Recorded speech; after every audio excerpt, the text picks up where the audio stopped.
Hello दोस्तों, आत्ममंथन stenography में आपका स्वागत है। 100 शब्द की गति से आरएसएम एसएसबी या आरएसएसबी के लिए डिक्टेशन शुरू होगा कुछ समय बाद। अगर आप इस डिक्टेशन का पीडीएफ प्राप्त करना चाहते हैं तो हमारे व्हाट्सएप ग्रुप से जुड़ सकते हैं, जिसका लिंक वीडियो के डिस्क्रिप्शन में है और पीडीएफ में भी है। डिक्टेशन शुरू होने में कुछ समय शेष।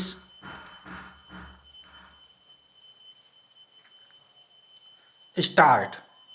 ज्ञात संपूर्ण ब्रह्मांड में पृथ्वी ही एकमात्र ऐसा ग्रह है जहाँ जीवन व्याप्त है, जहाँ सूक्ष्म पौधों से लेकर विशाल वृक्ष विद्यमान हैं, तो सूक्ष्म अमीबा से लेकर व्हेल जैसे विशाल प्राणी भी हैं।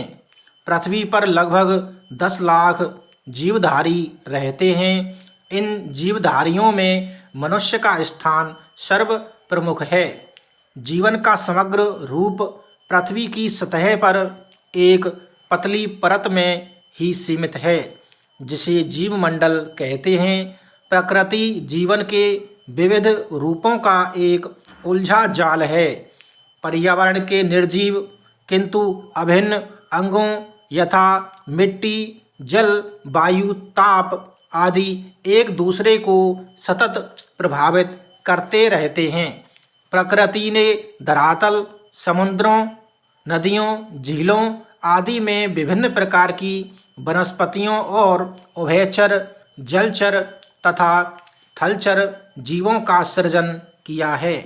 पारिस्थितिकी को संतुलित बनाए रखने में इनमें से सभी की भूमिका महत्वपूर्ण है। जैव विविधता एक स्वतः स्पष्ट समस्तवाद है, जिसका अर्थ है जीवों की विविधता। जैव विविधता के अंतर्गत पौधों, पशुओं और सूक्ष्म जीवों की सभी प्रजातियों तथा पारिस्थितिकी और उससे संबद्ध समस्त प्रक्रियाएं सम्मिलित हैं। यह पृथ्वी पर जीवन का आधार है। जैव विविधता सामाजिक, नैतिक, सांस्कृतिक और आर्थिक सभी दृष्टियों से महत्वपूर्ण है। विभिन्न रूपों में पृथ्वी पर प्रकृति का विकास करोड़ों वर्षों की लंबी प्रक्रिया के बाद हुआ है। पृथ्वी पर जीवन की उत्पत्ति के साथ ही जंतुओं की प्रजातिगत विविधता भी विद्यमान है। पृथ्वी पर अनेक प्रकार के जीवों की उत्पत्ति हुई और इनमें से कई जीव समय समय पर विलीन भी हो गए। वर्षा, ऊंचाई तथा जलवायु पृथ्वी के विभिन्न भागों में जीवन का रूप निर्धारण करते हैं। इस कारण जीवों की प्रकृति में पर्याप्त विविधता उत्पन्न हो गई है। प्राणी जगत प्रकृति की अनुपम धरोहर है। प्रकृति और जीवन में सूक्ष्म संतुलन है और पृथ्वी में नाना प्रकार के जीवन के पोषण की अद्वितीय क्षमता है। प्रकृति की संरचना के अनुकूल प्रत्येक जीवन प्रत्यक्ष या अप्रत्यक्ष रूप से एक दूसरे पर आश्रित है। यदि इनमें से किसी का ह्रास हो जाता है तो उसका प्रत्येक संपूर्ण पर्यावरण पर प्रभाव पड़ता है। जैव विविधता में ह्रास का सर्वाधिक बुरा प्रभाव मानव जाति पर ही पड़ता है। जीवों के अचानक विलुप्त हो जाने से प्राकृतिक संतुलन बिगड़ जाता है और इसके दुष्परिणामों की सर्वाधिक क्षति मनुष्य को ही उठानी पड़ती है। जैव विविधता प्राकृतिक संतुलन में उल्लेखनीय भूमिका निभाती है।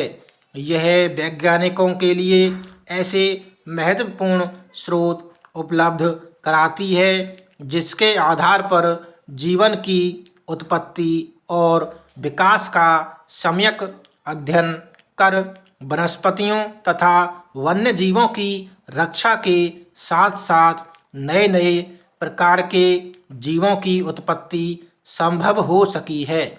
जैविक विविधता प्रजातियों की विविधता को बनाए रखने में भी एक महत्वपूर्ण हथियार के रूप में कार्य करती है।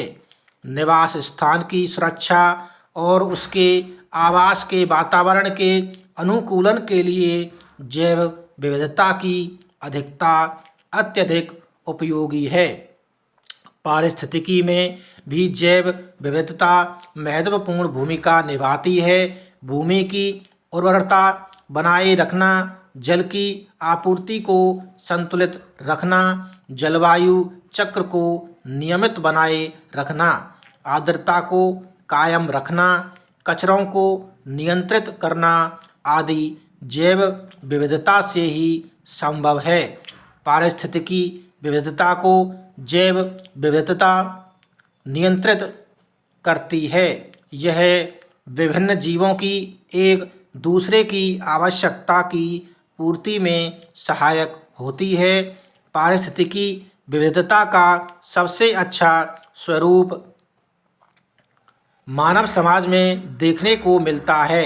मनुष्य के लिए भोजन, औषधि, उद्योगों के लिए कच्चे माल आदि विभिन्न प्रकार की वनस्पतियों से ही प्राप्त किए जाते हैं। कृषि की पारिस्थितिकी तथा उसके यथा योग्य संतुलन का अत्यधिक महत्वपूर्ण स्रोत जैव विविधता ही होती है। जैव विविधता के कारण मृदा की उर्वरता विद्यमान रहती है।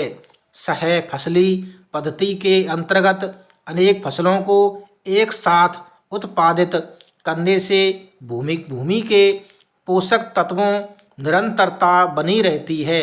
धान की फसल के साथ यदि फली वाली किसी एक फसल को उत्पादित किया जाए तो मृदा की उर्वरता में वृद्धि के लिए नाइट्रोजन के उपयोग की आवश्यकता बहुत कम होगी। कृषि जन्म उत्पादों से मनुष्यों के साथ साथ पशुओं के लिए भी खाद्य पदार्थ उपलब्ध होती है।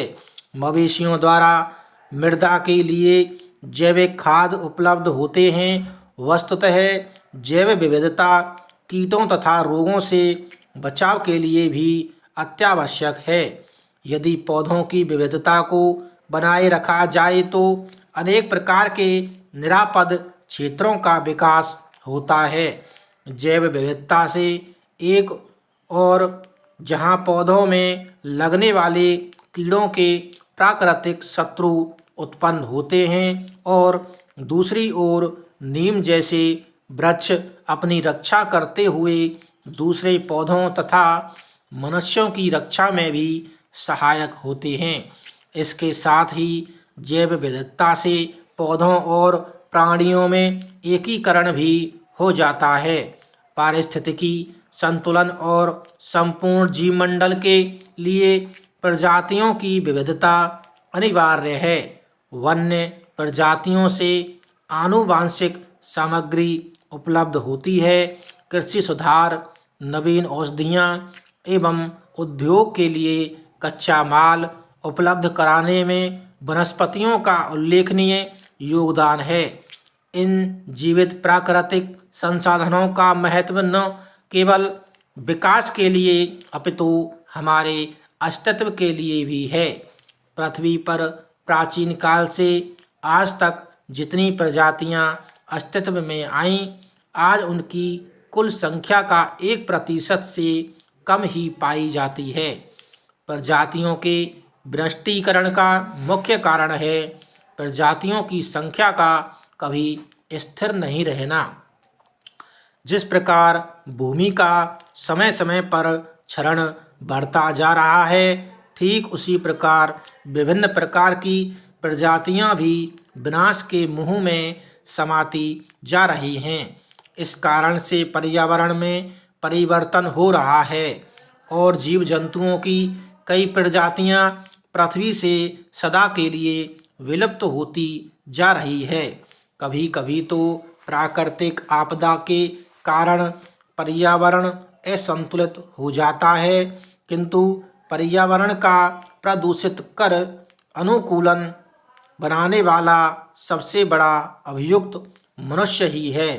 वैज्ञानिकों का ऐसा मानना है कि 3 से 5 करोड़ तक की प्रजातियों में से लगभग 100 प्रजातियां पृथ्वी से प्रतिदिन विलुप्त हो रही हैं और इसका कारण कृषिजन्य परियोजनाएं, औद्योगिक विकास, बांधों का निर्माण, पर्यावरण में व्याप्त विभिन्न प्रकार के प्रदूषण, भूमि अपरदन आदि हैं।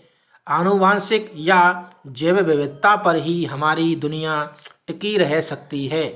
इसलिए किसी भी प्राणी को समग्र उन्मूलन से तभी बचाया जा सकता है जब मनुष्य अपनी संहारक प्रवृत्ति का त्याग कर संरक्षण का दृष्टिकोण अपनाए। मानव अस्तित्व की रक्षा के लिए जैव विविधता आवश्यक है।